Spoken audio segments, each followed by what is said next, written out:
Well, I could describe an ending in Iran that would go something like this. Trump has said different things at different times. At the beginning, even as far back as January, given the demonstrations in Iran and the way they were brutally repressed, he was talking about regime change. Now, since the war has begun, he and his advisors have said many different things.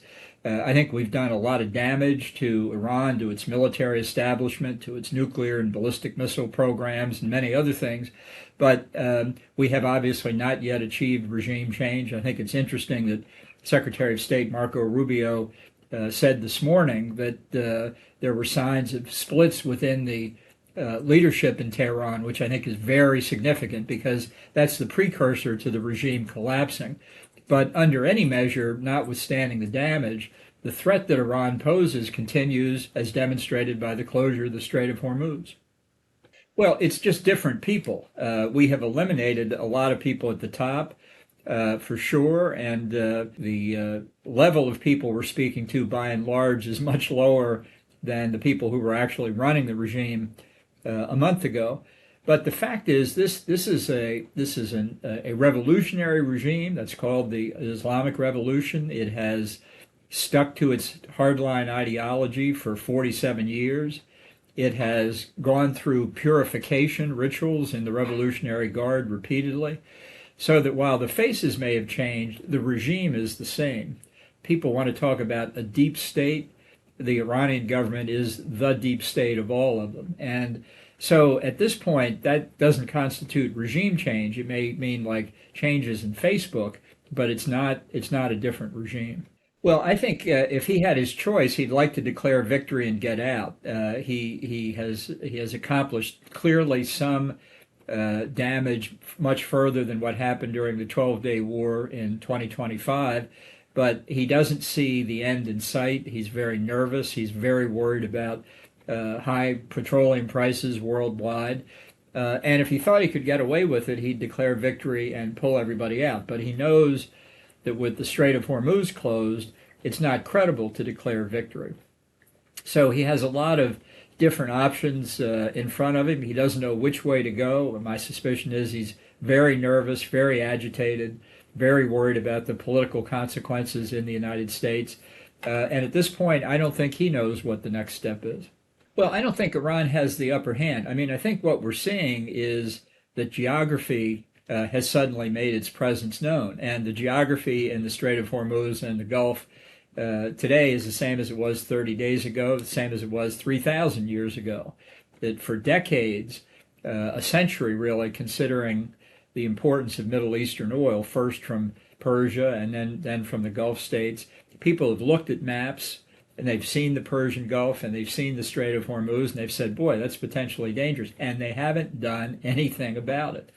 Now, Iran has taken what was previously the hypothetical potential for closure and made it a reality. And it turns out it's just as bad as people feared it might be. But even having feared how bad it would be, they did nothing. Well, that's not going to be a problem in the future. That risk will be priced into every dollar, every barrel of oil that comes out of the Gulf from now on. But the idea that you can leave the regime in place after it has closed the strait, even if it quote unquote agrees to reopen it, is a mortal threat to the Gulf Arab states. That's why you see reports of the Saudis urging Trump to finish the job and overthrow the regime, why the UAE ambassador to Washington wrote an op-ed in the Wall Street Journal. He didn't use the words regime change, but if you read his op-ed, there isn't any question that's what he's talking about, because they fear, with the reality now visible to everybody, left alone if the U.S. pulls out, they will be very vulnerable. And I think those fears are legitimate. Only if you had a government in Tehran of normal people who were willing to cooperate on keeping the maritime channels open, even as they competed in the marketplace to sell oil, are you going to have a chance for stability in the Gulf and therefore in international energy prices for a long time to come. Well, I could describe an ending in Iran that would go something like this. The regime continues to collapse.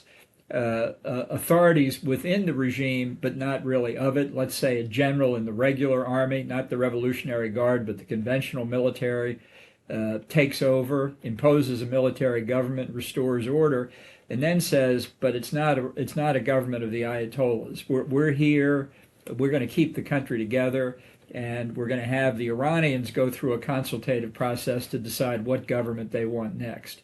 That's the most likely outcome. That's the most benign outcome. The Ayatollahs are not going to be succeeded immediately by a government of Jeffersonian democracy. That isn't going to happen. But if you could get rid of this regime of fanatics, then you could have a chance for normality to break out in the Gulf, and that would be a totally desirable outcome. In a much bigger way, we're ahead of schedule with Iran. We're weeks ahead of schedule. And he made a big mistake before hostilities began in not preparing the American people, not making the case, what I think is a very compelling case, why regime change is necessary. So now he's got an even more difficult proposition to defend boots on the ground. What he can say is this is not a massive invasion. This is not like 1991 with the first invasion of Iraq, or the first war between Iraq and the United States, nor is it really like the 2003 war between the United States and Iraq. It's not going to be hundreds of thousands of people. It will be in the thousands for very limited specific missions. I don't think it needs to be taking Karg Island. I would blockade the Strait of Hormuz instead to keep Iranian oil from flowing out. It may be to go after the nuclear materials. That's a discrete mission. We could talk about the pros and cons. It may be to take the high ground on the Iranian side of the Strait of Hormuz, to push back their ability to fire anti-ship missiles, and by pushing that perimeter back, give defensive measures more of a chance to protect tankers going through the strait.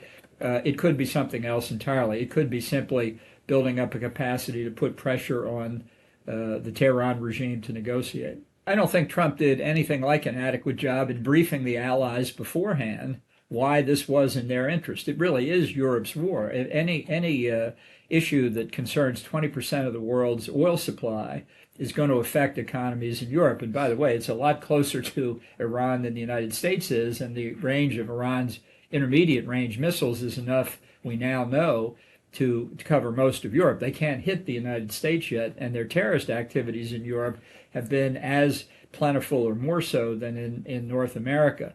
I think what the Allies need to do is get over their dislike for Trump and consider what the right role is to open the strait up, and with a new regime in Tehran, it'd be a lot easier to keep it open. But if that doesn't happen, what role they could take with the Gulf Arabs to make sure that it doesn't get closed again.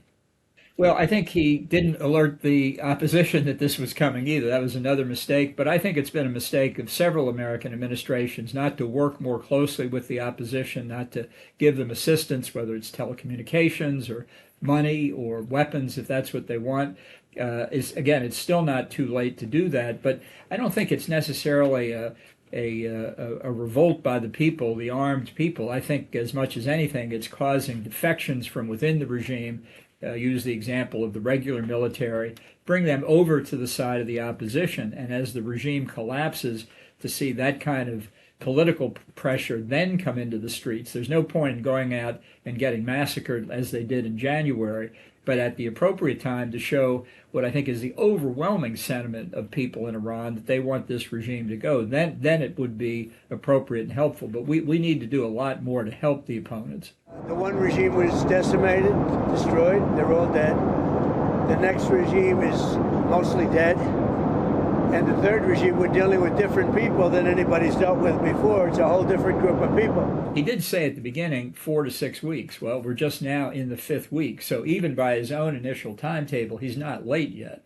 But it would have been a lot easier had he, at the beginning, explained that while he hoped things would be over in 4 to 6 weeks, he couldn't guarantee that. And nobody would have questioned that. Of course he can't guarantee it. The worst thing now is to lose patience when we might actually be very close. And that's where I think Secretary Rubio's remarks about the difficulty of finding out who's really in charge in Tehran is so important, because it shows that we do understand the regime to be cracking, that it is difficult to see who's really in charge. So that's not something you can quantify. This is human interaction. But to me, it was probably the most encouraging thing I'd heard from an administration spokesman in a long time.